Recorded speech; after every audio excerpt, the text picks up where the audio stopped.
Welcome to Game of Roses. This is PaceCase. Huh?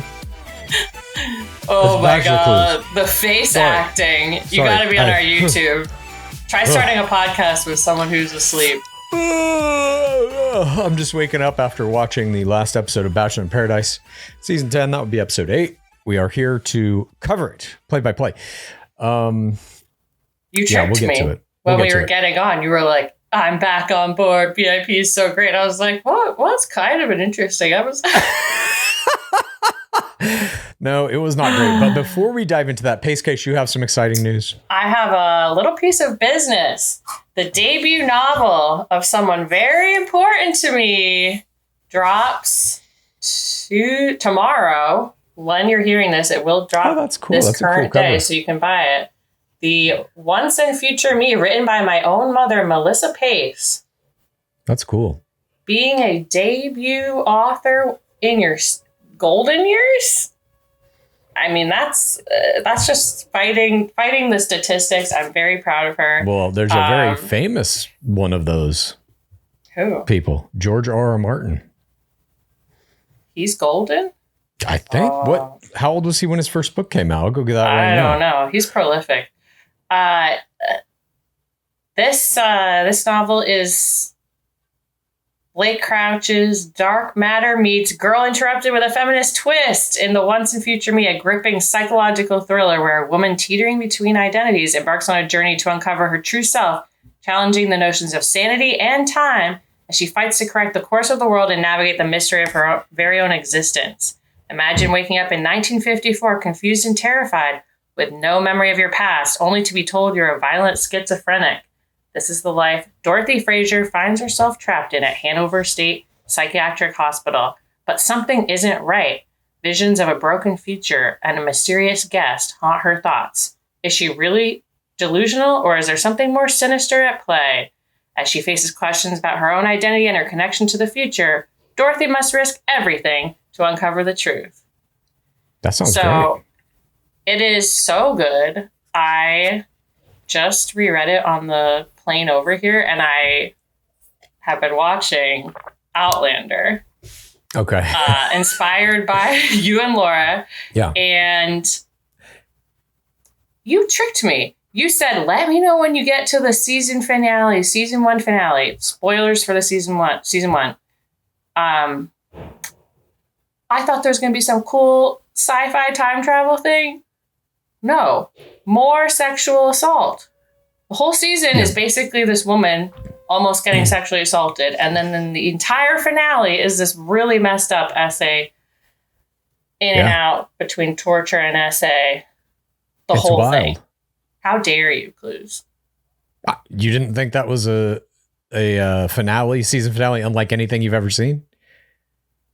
I mean, I haven't seen anything like it. I guess you're right about that. Agreed. That's some original television. I just thought it was going to be time travel or something. Season 2 gets more into the mythology of the time travel and shit. I think you'll like season 2. I started season 2.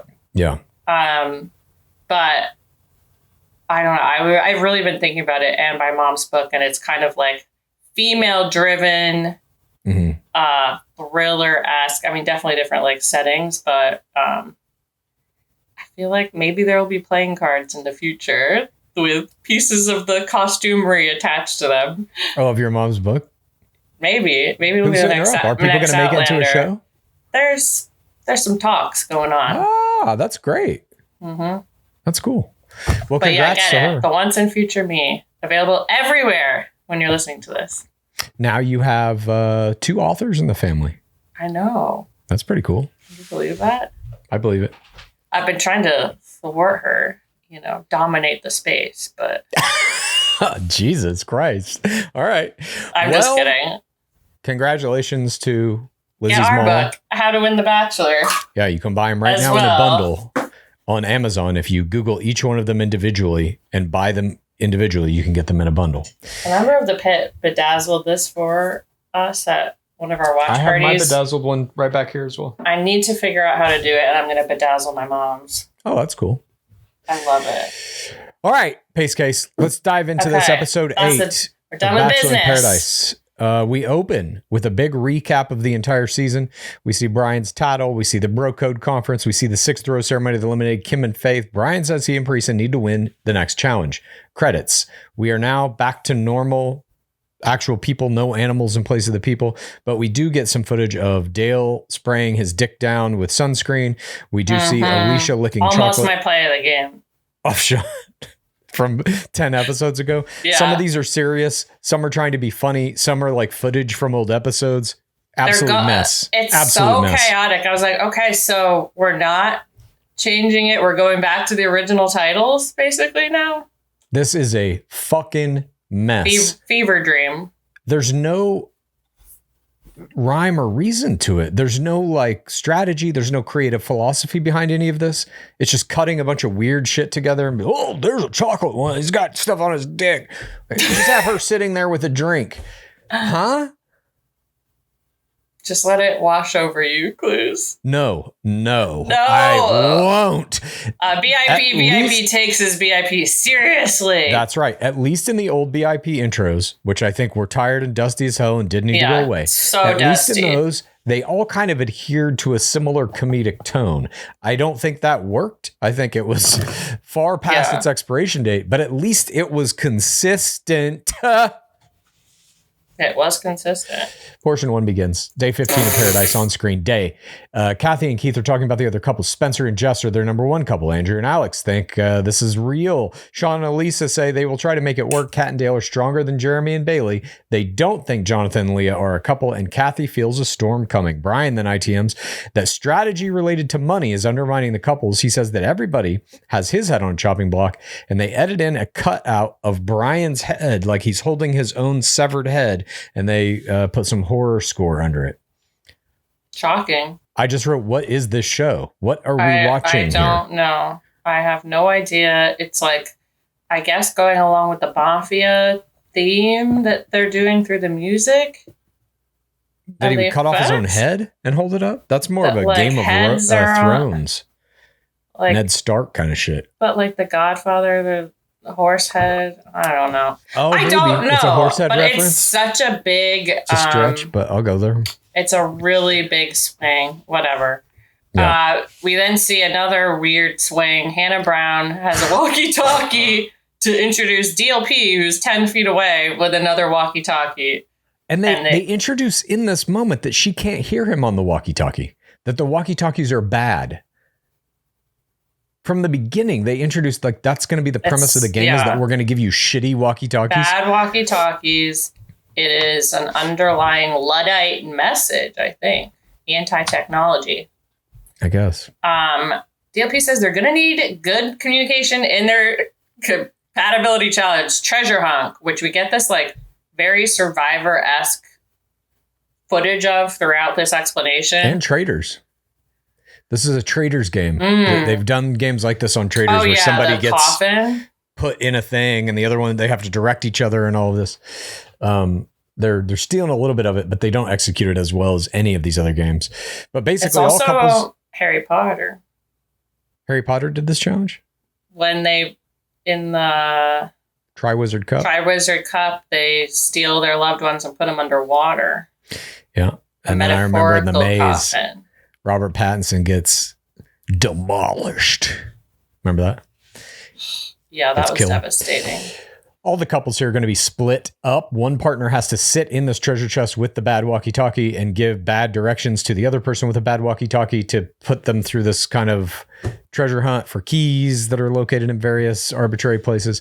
The couples discuss who are going to get in the box, who should seek them. Allyshia ITMs that she thinks she and Sean are one of the strongest couples, and they will do well. The winner is going to get an exclusive date, but also the women have the power this week, and the women from the winning couple gets the first flower, and this week they're going to vote as a group for 2 women to go without Rose, meaning there will be 4 people leaving Paradise. In reaction to this earth-shattering information, Jess delivers a full-mouth, full-eye aperture look of shocked horror that was my face play of the game.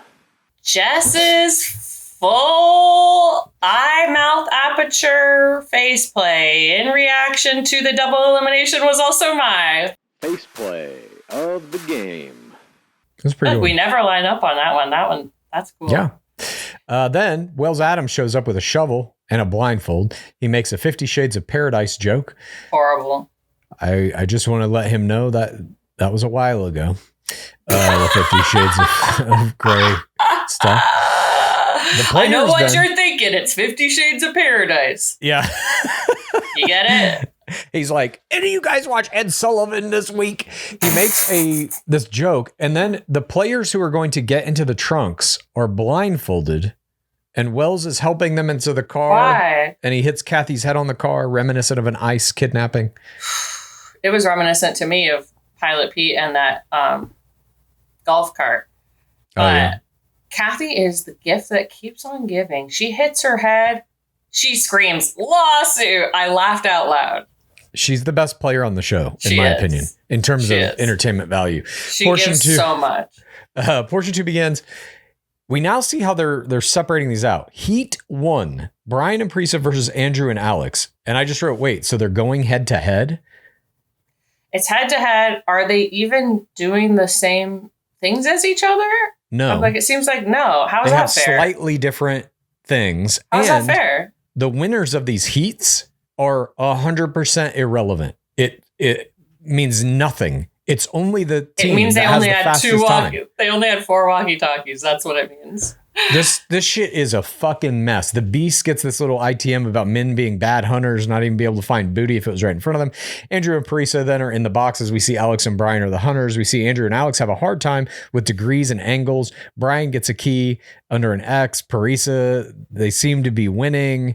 Brian doesn't know what bangles are. The walkie-talkies, even in this first iteration, just don't work.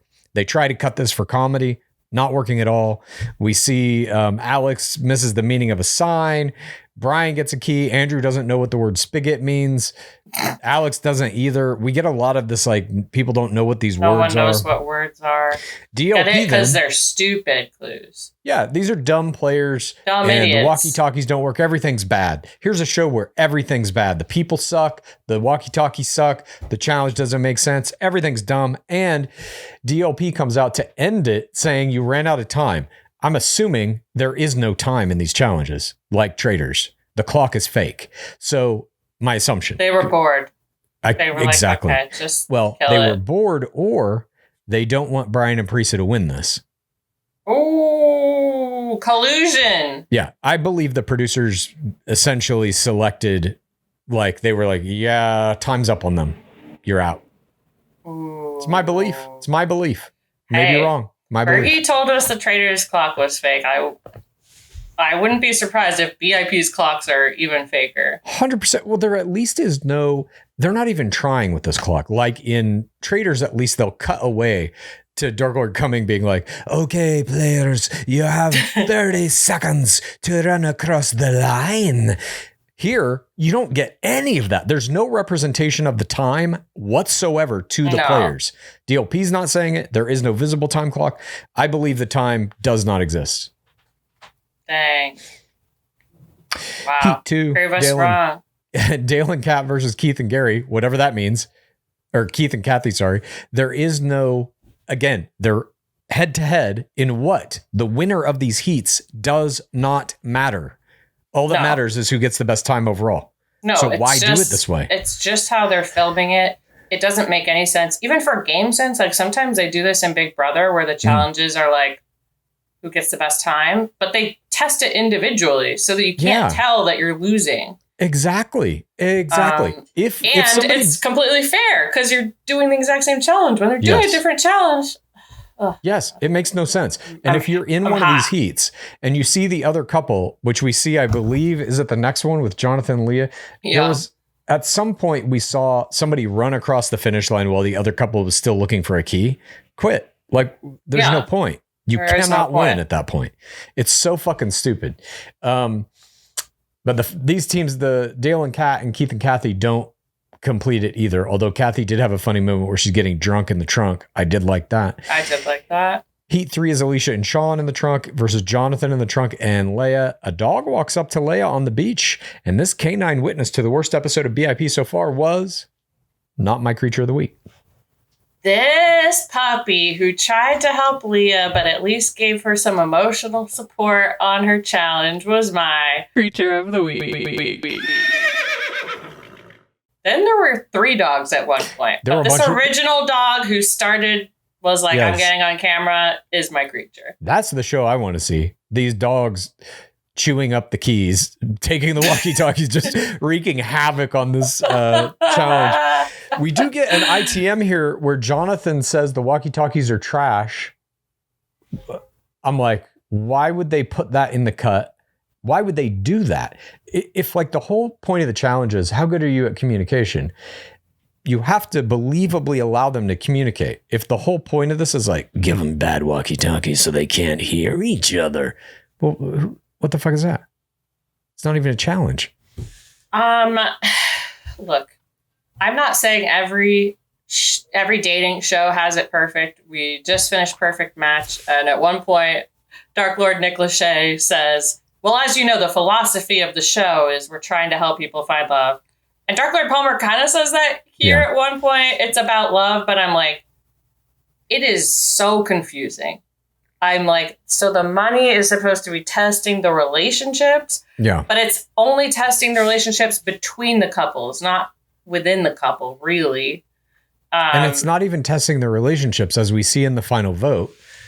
It just doesn't. This whole season has been like, we're like on the edge. Is this good? Is this bad? Can this guy do this? Scott Teddy, I mean. Then they introduced the $500,000. Now it's like, I don't know what the fuck we're watching, even in 1 second of an episode. There is nothing coherent in it.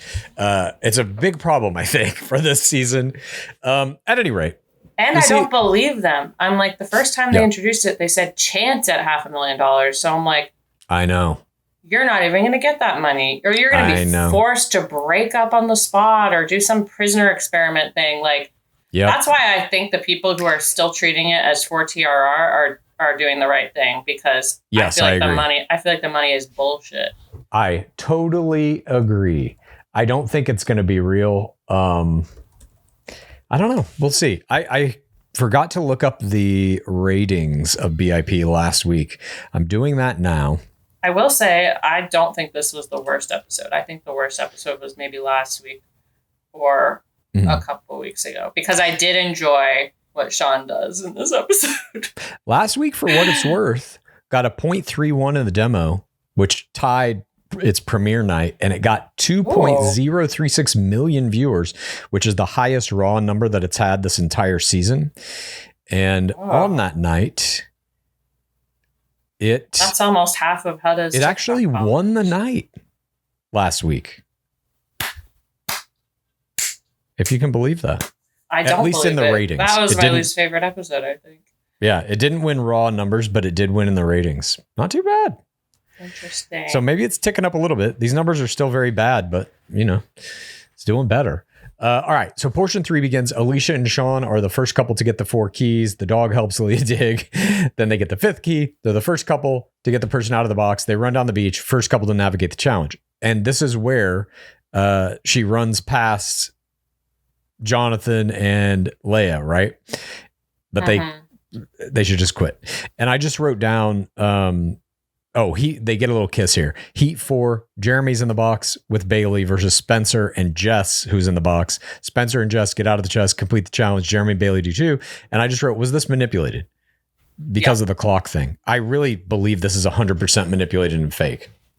I think after last week, when a platonic couple won, they were like, we need real couples to be winning. But then we'll get to it. Night falls. DLP tells everybody the winning couple is Spencer and Jess. Okay. That's what I'm saying. Like, was it really? Because splitting it into heats means you could have a team like wins their heat or whatever. So clearly the team that lost the heat can't be the Sean winner of the Allyshia. thing. But if you have 3 teams that won their heat, you can kind of pick whichever one you want to be, in quotes, the winner. Yeah. Which I think I wouldn't be surprised. Me either.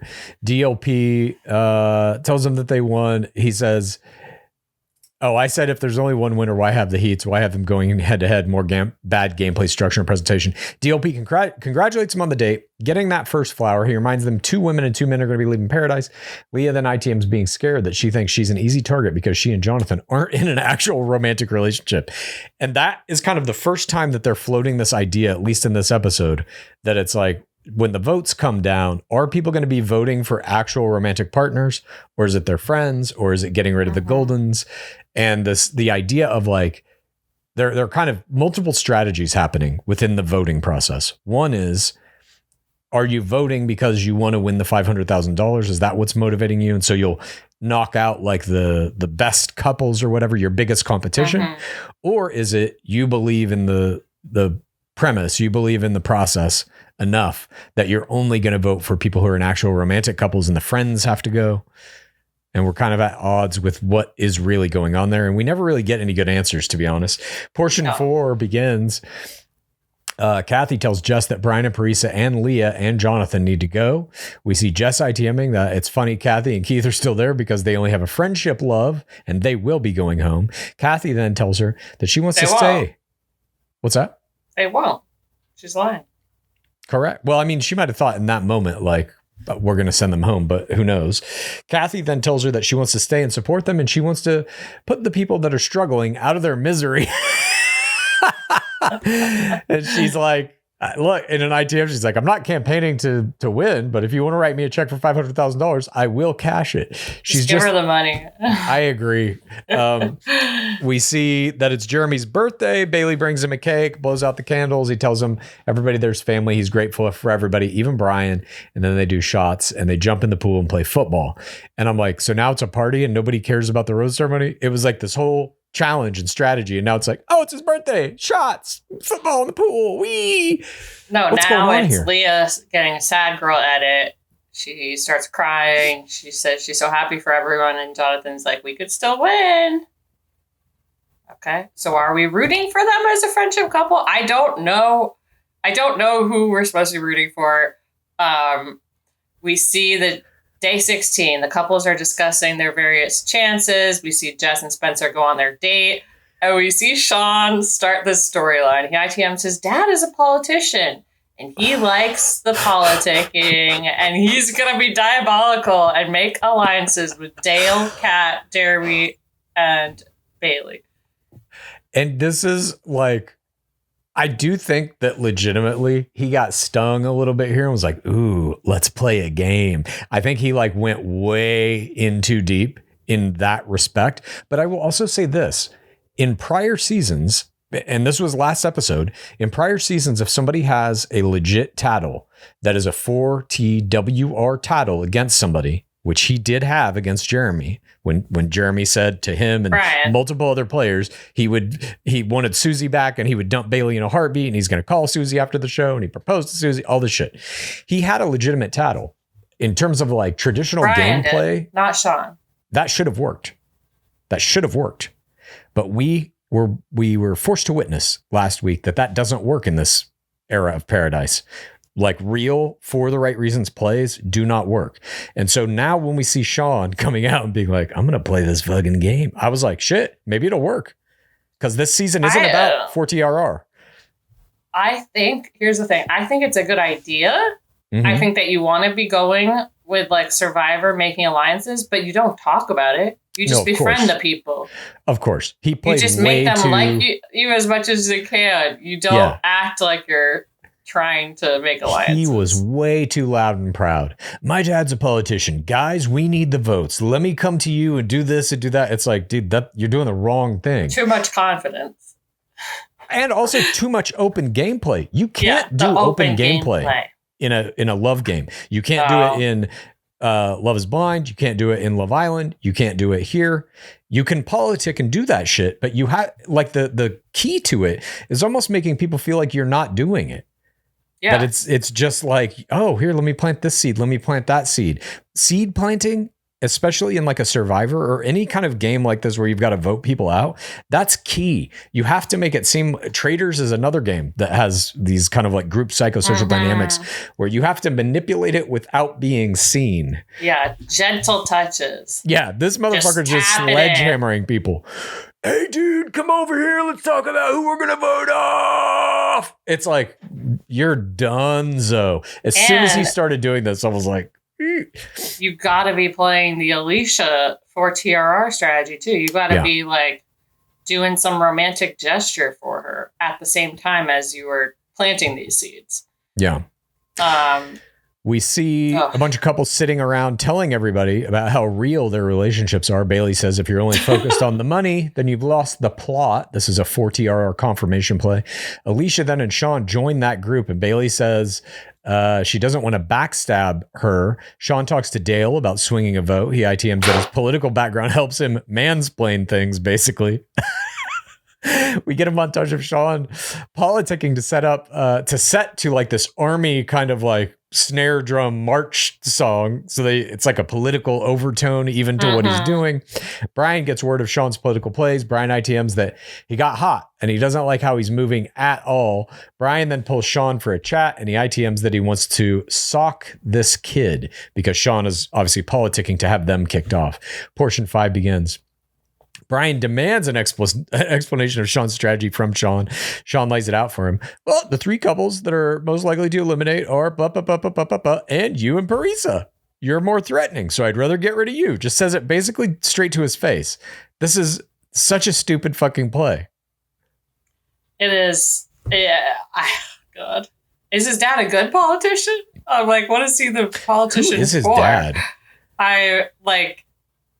It's just, hang on a minute. It's tough to watch because like I do like the intention. Yeah. But the execution is tough. He even pisses off Keith and Kathy, which seems impossible. We see I have no idea. Can't find it. This discussion of like the platonic couples again. And he's getting done dirty in the edit as well. They keep doing flashbacks where he's like, I wasn't talking about you. And they say 3 minutes before. And it's him saying, vote off them. Yeah. And then we see Sean tell Kat that all of the girls said she was next. Unbelievable. This is like just a straight lie, I guess. She's like, dude, I don't know if you know, I'm friends with all of them, and they absolutely would never say that. What are you talking about? He has no understanding of any of the relationships going on. Not only no understanding of any relationships, he's conveying, at least in this moment, at least in the edit, that he believes he can simply just lie to everyone's face about anything to try and manipulate them into coming to his side when that person, in this case that he's talking to, has concrete evidence to the contrary of what he's saying. It's like, what are you talking about, dude? All the other women are going to fucking vote against me? I've literally had conversations with all of them that contradict what you're saying. And so she then ITMs that she's tight with the women. There's no credence to what he's saying. Sean keeps gaming with her, going through combinations and knowing we have the numbers. Dale and Jeremy then walk away from this conversation because they see other people are looking at them. And Jeremy ITMs, I don't want the optics of trying to like plot stuff with Sean. So he's, unbeknownst to him, this like hardcore aggressive political play that he's trying to make is ostracizing him from everyone. Yeah. You can see the writing on the wall at this point. This is the first moment where I'm starting to think like they might get fucking voted off. What he's doing may backfire in such a huge way that it's actually going to get them kicked out of the game. We see then Dale laughs with Kat at Sean's attempts. Dale's like calming her down. Kat's like, I want to fucking tear his throat out. And he's like, take a breath, chill out, don't blow up. We then see Keith and Kat get some one-on-one time. Keith says Sean is scheming too much. Keith and Kathy, sorry. Everybody wants to play with integrity. And then Kathy says, why are you talking about integrity? The game is no longer about love. It's about money. This is, for me, like the best moment of the show for a few reasons. One, it's Kathy Swartz. I'm going to love everything she does. 2, What she says is, the game is no longer about love, implying it was always a game, even when money wasn't involved. That's hardcore open gameplay speech. But now it's about money, saying basically that if it was a game about love, now it's not even that. It's just a stone cold kill or be killed, give me my fucking money, beast games type game. I love this. It's also a pitch to her couple being like, no, we're going to win this. Stop saying that platonic couples can't win and that's not integrity. Yes, exactly. And she's like, why am I stuck with this fucking guy who keeps talking about integrity? Hey, dummy, let's get the money. Yeah. Oh, God. Keith keeps talking. She's like, yeah, they get love. She's like, they're already winning. Give us the money. Exactly. But Keith keeps saying he wants the strongest couples to have the chance at the money. Kathy says that's different. The strongest couples, get the love. She wants the money. Keith says he thinks they should leave and self-eliminate to give the real couples a chance. He ITMs that he's doing it for the right reasons. Kathy ITMs that you can be here for love, but you can also be here for money. Keith is just like, he's teetering on the edge of insanity, in my opinion. Sean and Allyshia here get some one-on-one time. She says she's picking up vibes from the group that he's being too strategic. He ITMs that he doesn't get why more people aren't playing the game. And Sean tells her that he loves politics. She ITMs that he needs to chill out because he's sending the wrong messages and he's coming across as the politician of paradise. Allyshia says nobody likes politicians. I found this very funny. She says that right to his face after he has openly stated his father's a politician and he likes being a politician. And she's like, people fucking hate you and your dad, dude. Shut up. I mean, she tries to tame the beast, but she can't. Let me ask you this also. Yeah. I am at this point in the season, like, checked out. I don't care about any of this. I think it's presented poorly. I think the structure is bad, but there's also something that's happening. Like, the players aren't that interesting. And I don't know if it's in the presentation or if it's in what they're actually giving producers. Kathy Swartz, for me, is the top player of the show. Yeah. And she's used very sporadically. She'll get a one-liner here, a one-liner there. She's not the main character of the show. She's the best player of the show. And so it's either like the producers, in my opinion, are unable to kind of craft the narrative around the best player, or it's like they've cast these players that are just kind of like middle tier to low tier Bachelor Nation players that aren't delivering much, you know? I like the way it's coming off is that they're not delivering much. I don't know whether this is true or not, but it also, like, there is an air to it of like everyone's been like gassed somehow and like sedated. Like, I just feel like everyone's lying around. Mm-hmm. That's why I liked what Sean was doing this episode, even though it's like bad play. I was just like, okay, at least something is happening. No, totally. Same with Brian's tattle. He's trying, but I'm saying, like, even in the try, it's not that, like, the way he's playing it isn't that interesting. He's just kind of going around and being like, dude, we need the votes. We need you and you, and we need you and you. And here's the people that are going to go out. Mm-hmm. And they're cutting it together in these kind of like, it's a very similar feeling to, the Vegas challenge they did when they're just throwing numbers up on a screen. They're not giving you like the substance of what he's doing. They're just cutting it into these montages of like, look at that. He's talking to a lot of people, isn't he? Yeah. And here's a drum beat under it that makes it like a military march. You get it, right? It's like, when they went to iPad for the vote, I felt the exact same way. I was like, oh, you're making it even less visual? The iPad. You want to talk about it now, or you want to talk about it when we get there? I guess we should wait to talk about it. You're getting hot, dude. Cats, deep breathe. Deep breathing. I'm going to call up the producers right now. I'm going to call up fucking Apple right now. I knew you were going to be mad. I mean, I was mad. That iPad. We'll get to it. Portion 6, date. We get Spencer and Jess get their reward. She ITM's having strong feelings for him, and she's going to tell him how she feels. This is a loaded love level raise of some type, we assume. They encounter 2 yoga masters who tell them they will be doing tantric yoga, and these 2 tantric yoga practitioners were my Jorge Moreno, bystander of the week. They were also my Jorge Moreno, bystander of the week. I love a good tantric yoga practitioner. I love a good spirit guide date, especially when it's got some sexual under or overtones. Spirit guide being like, you must basically pretend you're having sex, but what we can do on ABC. It's great.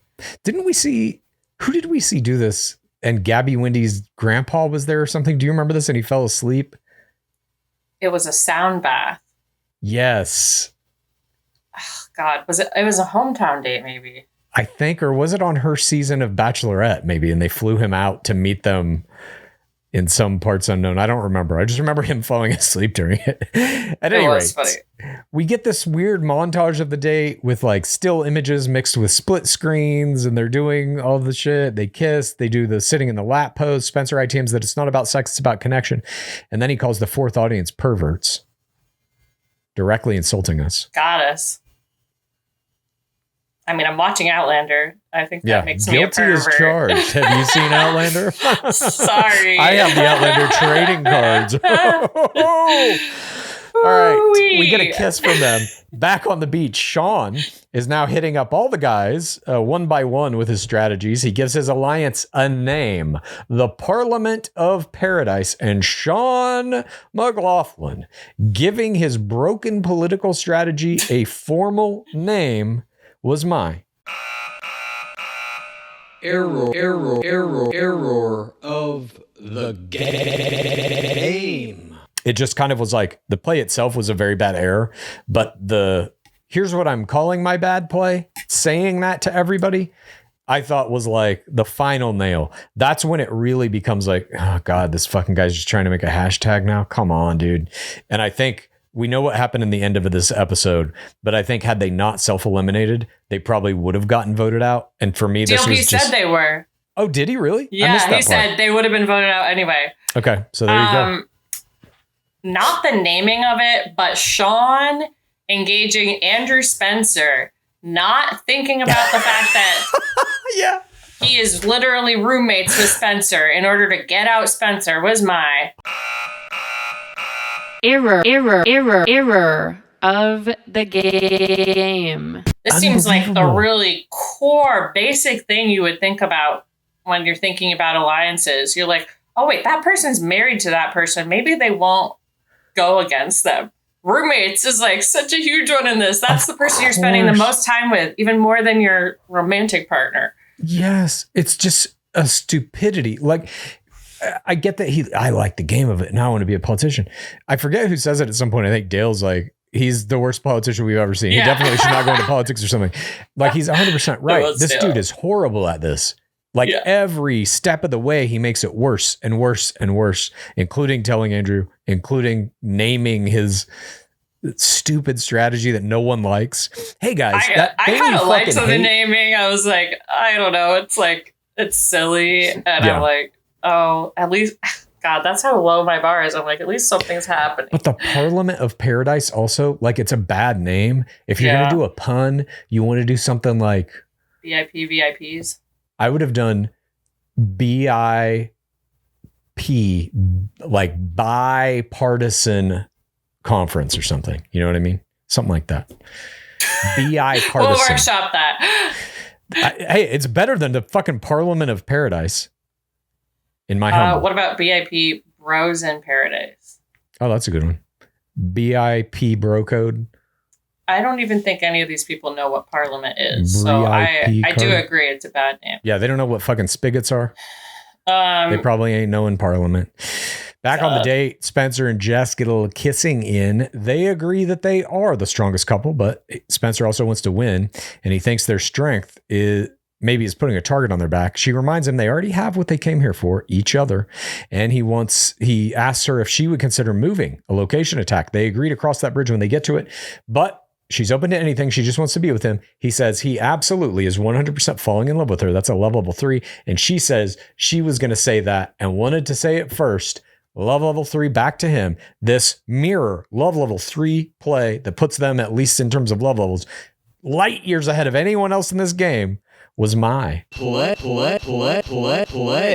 of the game. Spencer's Love Level 3 was my play of the game. I mean, like I said at the beginning, I think the money is fake, so I think you go the 4TRR route. 100%. And they are the ones who are going the 4TRR route. If you want to believe in love, they're going to be the ones who win in the end. Yeah, I agree. And it did my heart good just to see a kind of, after all this dumb shit with Sean and these stupid fucking challenges, it did my heart good to like get a nice just return to the fundamentals of Bachelor play. Give me a nice strong love level on a one-on-one date that gets mirrored. It was reminded cute the me way like, she mirrored it too. Absolutely. I liked how they did that. it. Yes. The play itself was well executed, and it just kind of like recentered me a little bit like, oh yeah, this is a Bachelor show. Wait, it reminded you of what? Or just like what it's supposed to be? Yeah, it just reminded me that like this is a Bachelor Nation show. Love levels are playable and they can be played well. Oh yeah, this is, it just kind of like put me back to like, okay, there's still something here that's like, it's not a total nothing, Speaking of total nothings, we get another time lapse of one man waiting around, just like we had for Brian on his secret rendezvous. Yeah. We get the same thing for Sean and his secret parliament. And then Dale Moss and Jeremy eventually come. He says, I don't think Andrew's coming. We cut to Andrew Spencer asleep. More unconscious play. We're going to have a shot of a guy just waiting around for people to show up. How do we make that more exciting? Cut to a shot of a guy asleep. This is what I'm saying about, I feel like everybody has been sedated. I don't know. It's just, but even like, you're going to cut this scene, right? And you're thinking to yourself, like, you want, in my opinion, if you're making a TV show, you want every scene to be kind of high energy. At least you're either building some kind of narrative anticipation, you're building some kind of dramatic resolution, you're building essentially questions and answers are like what you do in every scene. You ask a question, you deliver an answer, or maybe you can ask a question, the answer gets set up for later, whatever. This is nothing. You're like when you're watching him wait for the guys, the question should be, who the fuck's he waiting for? We already know because we saw him setting up those meetings. So there's no real question here. Then they show up and the question is, where's Andrew Spencer? He's sleeping. The answer is not satisfying. There is no drama being built. There's no narrative being built here. You should just cut straight to him telling Dale, dude, we need to get the vote. And Dale's like, I'm not doing it. Cut to the meeting and make it seem like maybe Sean is going to get his way. Yeah, like exactly. Yes, correct. Maybe he's not going to be voted out. Yes. Why are we not making this fucking show yet, PaceCase? I don't get it. I don't know. Sean reiterates his attack on Spencer and Jess, the people in power this week, saying that they're the most dangerous. And he makes this weird Have analogy you ever seen to Survivor? He wants to be prepared for a hurricane, but then Jeremy's like, but if you prepare for a hurricane and then you wind up in an earthquake, how's that going to help? And he's like, well, I'd rather be prepared for all natural disasters and less. Just a mess. And that's why my dad's in charge of FEMA. Oh my God. Can you imagine that comes out? Portion 7 begins. It's daytime. Jess tells Leia that Spencer, love level 3 to Leia ITMs, that she's on the chopping block, but she's going to try to turn people on Sean for his political aspirations. Leia tells Jess that Sean's playing Survivor. He's not playing BIP. And this idea comes into play here for the first time formally. Is this Survivor? Is this BIP? Now, I won't say too much, but I'm going to try and pitch a show in the next couple of weeks that is basically Survivor meets Love Island. I'll leave it at that. Ooh. I think the mechanics and stuff are way better than what we're seeing here. No offense, not to toot me own horn, but the problem I think I'm going to run into with it is primarily the production companies that make these love shows firmly believe that the audience wants to and needs to believe that the love is real, and that if you introduce 4TWR gameplay mechanics to those types of shows, that it doesn't work. I think that is primarily what I'm you were going to say hygiene, like bathing. Hard to have romance when everyone smells. Oh, like, no, just have not that element of Survivor. One big bath. Not that element of Survivor. Not the you can't bathe element. It would be like Love Island in that they get to live in a nice place and bathe with whatever frequency they deem necessary. Oh, okay. But the Survivor element is there will be challenges that result in immunities from elimination. That type of thing. So VIP. Yeah, I suppose. But the challenges are way better and they involve social media. Ooh. Yeah. We need that. I know. We need that. All the social media focused reality TV shows have been crap. Totally agree. And what people don't realize, I think, is like you don't need an app to go with your show where the fans vote people out. Those apps already exist. They're called Instagram and TikTok. Yeah. You use those numbers. You use the engagement of their posts. Shoot it live. Essentially, yes. Not quite live. Somewhere between and not quite Love Island frequency. I don't think you need it to be daily. Once a week, but you shoot for a week, air, shoot for a week, air, and the players get to see what happens to their social media in the course of that week. They get to make social media that becomes a part of the show.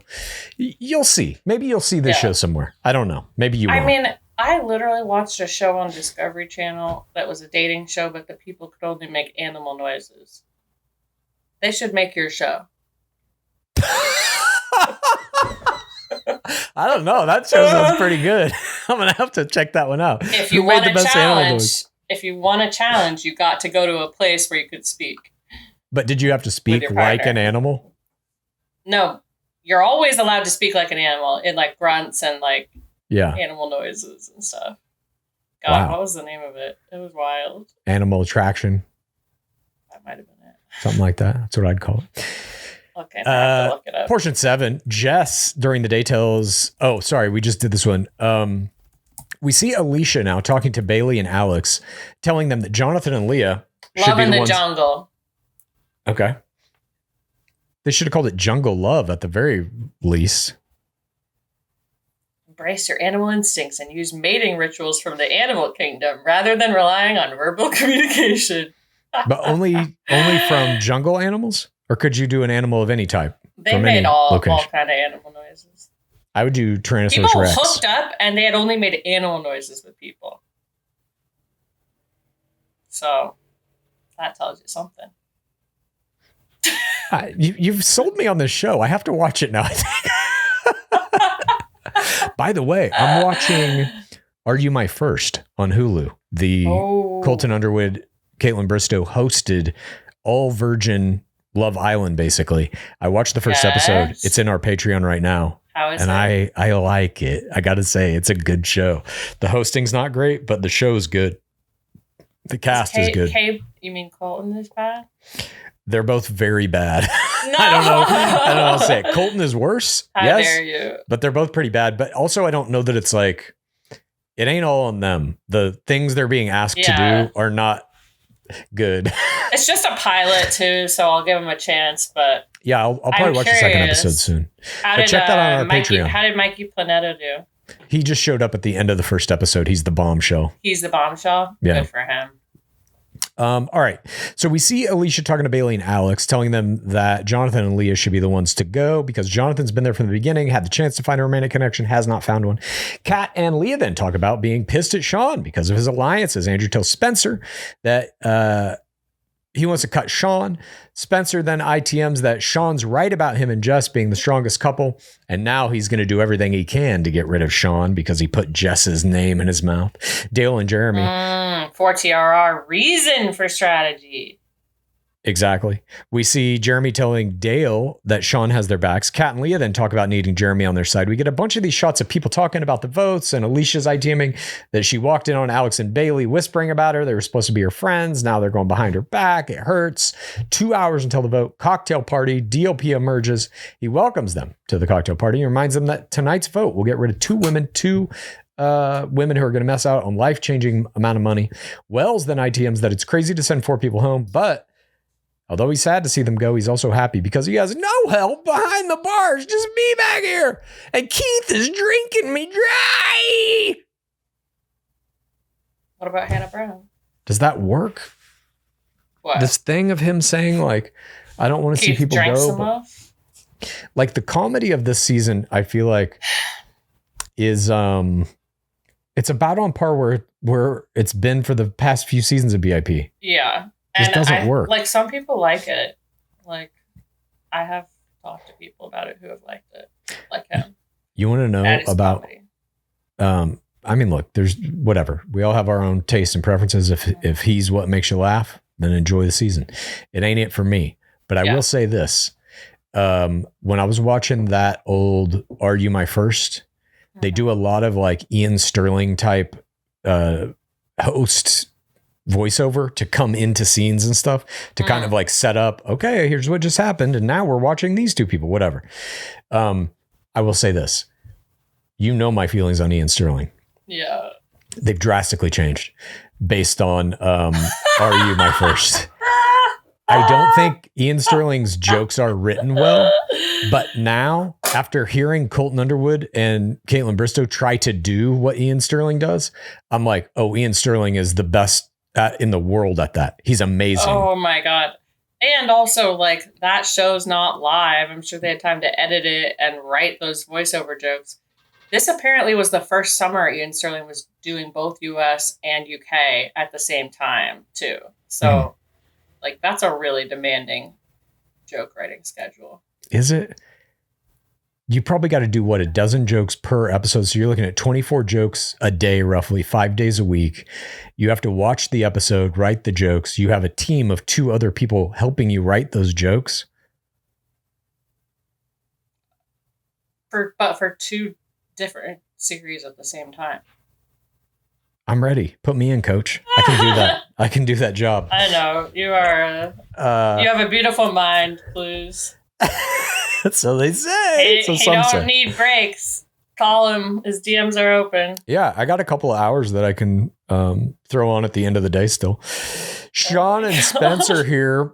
Sean tries to be open with Spencer because he ITMs that he forgot Andrew's good friends with Spencer and told him about the Parliament of Paradise. Spencer ITMs that Sean thinks he's smarter than he is. I agree. He will pretend to make him think that he's on his side. Then he's going to slit his throat. Parisa and Beast then talk. Parisa doesn't think any amount of money's worth getting between 2 people who are really forming connection. Beast doesn't necessarily agree given her facial expressions. Brian ITMs that he wants to redirect votes away from he and Parisa. He talks to Jeremy. We get more Godfather music here playing as Brian's like, if I get the opportunity to stay and America sees me and Parisa getting along, I'll basically scratch your back if you scratch mine. Mm-hmm. Brian then apologizes to Jeremy, says that he owes him, and Jeremy ITM's appreciation for the apology. They hug it out. Seems like they're all good here. Seems apology like accepted, I suppose. But Jeremy does say he's still 95% mad in his ITM. Yeah. And he's just trying to save his own ass. And we see Parisa tries to pull Allyshia, but she says she's not ready for the girls. Dramatic. And then we see her talk to Sean. And she produces tears. And she's like, it basically feels like you ignored our conversation, in which I said, stop being so outwardly strategic. And she feels betrayed by her own friends and feels stupid. She's like, correct me if I'm wrong. When you floated the idea of telling everybody about the, in quotes, Parliament of Paradise, and I said, don't do that, it seems like you just did it anyway. Portion 8 begins. It's nighttime. Kat crinkles Dale a little note. It asks if he'll be her boyfriend. Circle 1, yes or no. He circles yes. They get a kiss. Very cute. Kat asks if titles freak him out. He's like, hell no. I love titles. We're on the same page. Did you see his season? Yeah, the man became a fiance after 2 days. Yeah, he got no problem with this. Allyshia then pulls the women for this girl chat that she put off. She ITMs wearing her heart on her sleeve. And the whispers about her and Sean that are coming from her friends don't sit well. We see this girl chat. Allyshia produces tears. basically everybody apologizes and is like, oh, we didn't think it was an issue. We didn't want to bring it to you. It's hard to gauge what's happening here. Nobody's plotting against you specifically. We are worried about Sean's Parliament of Paradise, but that doesn't affect how we feel about you as a friend. Allyshia trusts them, so she's never going to vote against her friends. Parisa ITMs that when it comes to voting, you want the actual couple to stay, not the platonic couples. We get a big group hug here, and Allyshia ITMs that she wants to get drunk and enjoy the rest of her time with Sean with no pressure. Sean then pulls Kat for a completely unnecessary, gigantic error of a conversation. He ITMs that he knows she's talking shit behind his back, and he says, I feel betrayed by you because you gave an anti-friendship face play with regard to me and Parisa. And she's like, well, I don't trust you. Allyshia said that she gave the face play about being friends with Sean. Yeah. And she's like, Kat's like, I don't trust you.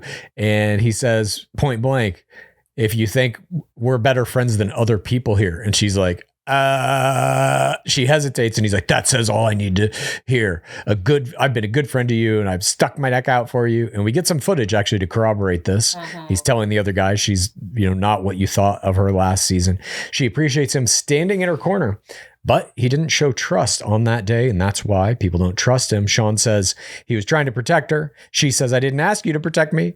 And he tells her that you're doing some kind of a switch up on me. And she's like, I'm not going to sit here and let you disrespect me anymore. She gets up and walks away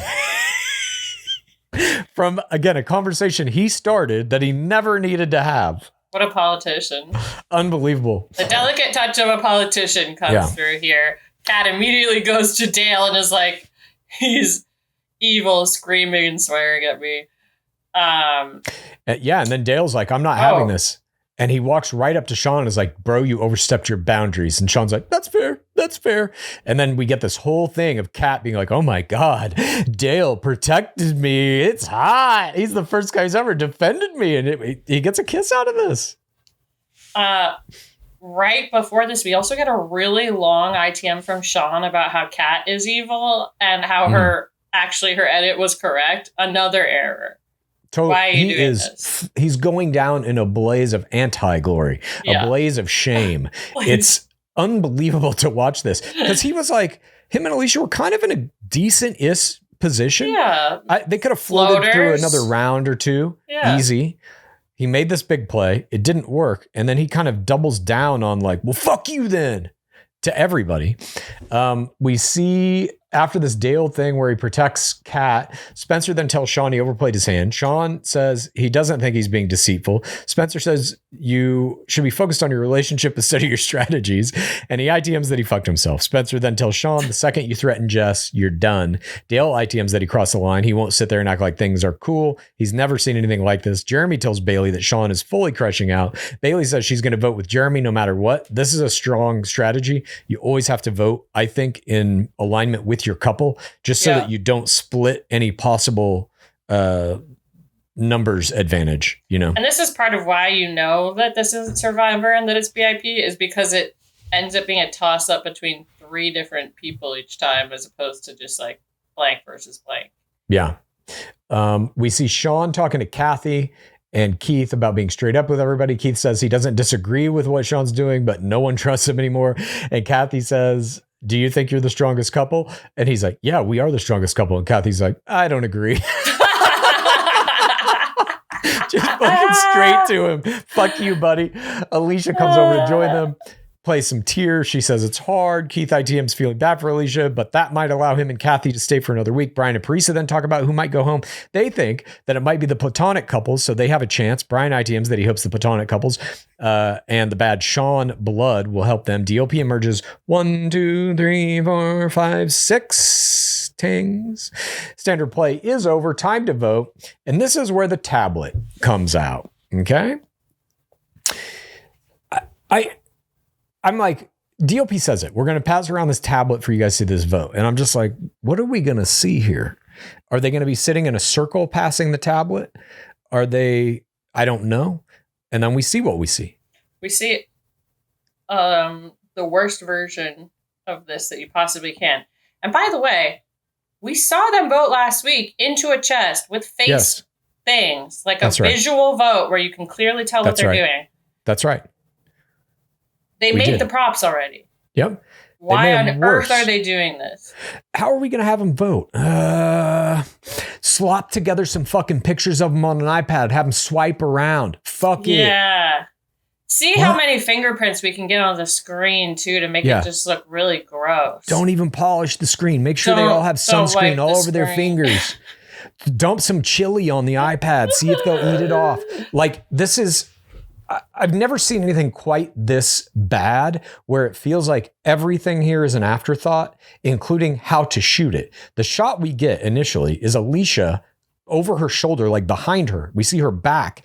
You can see like a corner of the iPad as she's swiping. You can't even see really what the fuck's going on. Finally, we get a full shot of the iPad itself as someone's swiping and the faces are going by. And I'm just like, I don't give a fuck about this. It's so hard to watch. Yeah. At this point, that's rough. They're trying to, we did a thing on this old podcast that I used to be on, 10-minute podcast with my friend Will, my other friend Tommy. At a certain point, we were talking amongst ourselves about like, we should probably wrap this thing up. How are we going to end this? And so we came up with this idea called the diamonding, which was basically that we were going to make the show so esoteric, so inside jokey, that it would bleed off any casual fans, resulting in the compression of one super fan that would be our diamond fan. And then we were going to give the podcast to that person, which we wound up doing. We gave them the RSS feed and the Instagram and all that shit. The diamonding, we called it. You actually got it down to one listener. Well, we got it down to a small amount of listeners, and then we had a contest among them to see who could be the final fan. Wow. But I feel like Bachelor's doing that. They're diamonding us at this point. It's you and me, PaceCase, are going to be the last two people watching this fucking franchise. 100%. We are the only people who are going to watch Mello's love story. I'm pretty sure. It's just us. I think you're probably very close to right there. Those ratings, I mean, if Bachelor in Paradise is consistently pulling like 1.6 to 1.8 million, I'm thinking we're getting under 1 million every week on Mello and season. I don't know. We shall see. Nonetheless, maybe they'll do some nudity. Get those numbers up. We have to do nudity, you're saying? You and me? No, the show. Oh. I'll do it if we have to. Get people talking. Not us. Oh. What? No. I said it. I mean, I will do it if you want. Oh my God. Please. It's your call. It's your call. I'm using the iPad in this episode after they already made the voting box with all the coasters was my wowee moment of the week. We get Rose Ceremony 7. Jess gets first flower. Spencer, kiss. Alex, Andrew, kiss.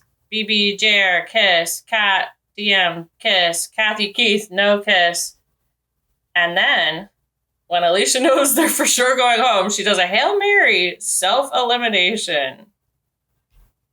Yeah, this was my second error of the game. She addresses the group and she's like, me and Sean came here for love and having our character questions is hard, but we're leaving of our own accord and we're going to continue our relationship in Tama with popcorn to watch everything back. Error.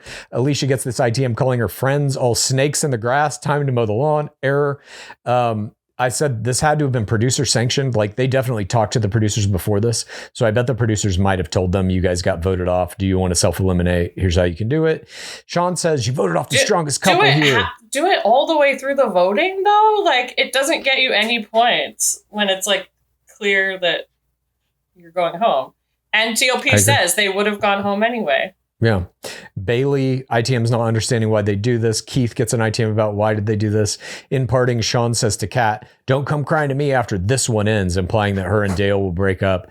And the players all laugh at him and his attempt at this mic drop moment. Kat ITMs that it was everything him and Allyshia did was fake and staged. Allyshia ITMs that Kat's a joke of a human being and she is disgusted. Sean ITMs that before that night, he would have died for Kat. And then they leave. None of this feels earned in any way, and it's all happening after the fact. We're not seeing any of them have these conversations with each other on the beach, so the actual relationships aren't affected. And the fact that they're just these parting shots when they leave, you see the reaction of the other players. They literally laugh at them. It's not dramatic at all. The producers have allowed all of the steam to be taken out of this narrative that might have worked in some capacity to at least give us an episode worth of something interesting. And they're just like, fuck it, whatever. gone. Fuck it. And it is punctuated by Keith farting at the rose ceremony. DLP says, Keith, did you just bust ass at my rose ceremony? And Keith maintains it was Dale. We don't know. But this mystery fart at the end of the rose ceremony was my Creature of the week. I don't think that we've ever seen someone fart at the end of a rose ceremony. What are you doing? What's that expression? How is it a creature? It was to me. It had an identity, and it wasn't human. I consider that to be a creature. I guess it's like the smoke monster in Lost. That would have been fucking hilarious if they would have put that graphic in, a giant cloud of smoke. I just want to talk briefly about this part. It is symbolic to me in a very important way of the entire season. It undercuts the importance of the rose ceremony because they're doing this right before the final rose, right before they announce who actually won the vote and who's about to get kicked off. They just put in a fart. It's a fart. No one will claim responsibility for the fart. I feel like that's also happening this season. Nobody's claiming responsibility for this fart of a season. But it also is this idea of it's bad producing. Why put this in there at all? What is the benefit of it? Is anybody laughing at it? No. It just, again, it takes away the narrative drive. It's like they did it in Golden. They were like Golden Bachelorette. They were like, oh, they're old and they snore and they fart. They're gross. I'm like, no, the whole point is that you can find love and be sexy and cute at this time. At any age. I totally agree. And the thing that makes it really bad is, like, to me, again, it's like you've built the whole episode to this moment of who is going to be sent home. That's what we're watching it for. Then you play this kind of dumb joke at the expense of either Dale or Keith or both immediately before it. So it resets all the narrative tension. And you're just like, oh, wait. Yeah, right. Somebody else is getting voted off too. Who was it? And then we see. No, you're not even tracking it. Yeah. You just don't care. Leah and Jonathan get the final rose, which means Brian and Priest have to go home. They kiss on the lips. I did like that they kissed. Yeah, me too. Just be like, fuck you. We are a real couple. Yeah. We get the Tam Sig, and Priest ITM's being bummed, but she came to paradise to find her person. She feels like she did. Brian ITM's that he and Priest are happy and excited for their future. That's all that matters. DLP says paradise is about finding love, but that literally is not true at this point. Kathy ITM's wanting to win the challenge next week. She says she'll see if money or love wins. I love that she keeps like putting in these ominous ITMs. Like, we'll see. We'll see. As she's breaking her Oreo in half and eating her Oreo. Like, she just doesn't stop. If a camera's on her, she's giving you something usable. Next week, it looks like a camping relationship test. One man with no rose. Spencer and Jess have location attack problems. Dale thinks he can win. Keith wants to self-eliminate. And backstabbing is followed by lightning strikes.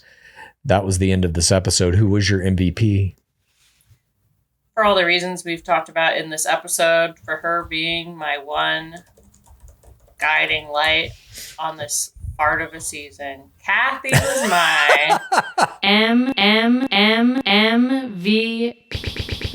MVP. Her colorful narration cannot be beat. She's even getting in the mix with the young people, like stirring shit up, getting in fights with Sean, telling people who they should vote for. Like, Keith seems to have given up already. Keith is just there to like have some drinks, eat a couple of breakfasts and whatever. Kathy she's giving. She's giving us everything she's got, and I love it. Who's your MVP? For all those same exact reasons, Kathy Swartz was also my MVP.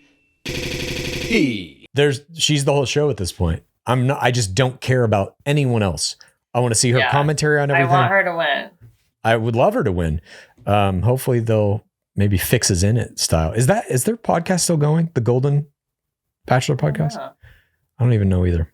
I don't know. But hats off to you, Kathy Swartz. I want to see them win or Leah and Jonathan. I'm just like,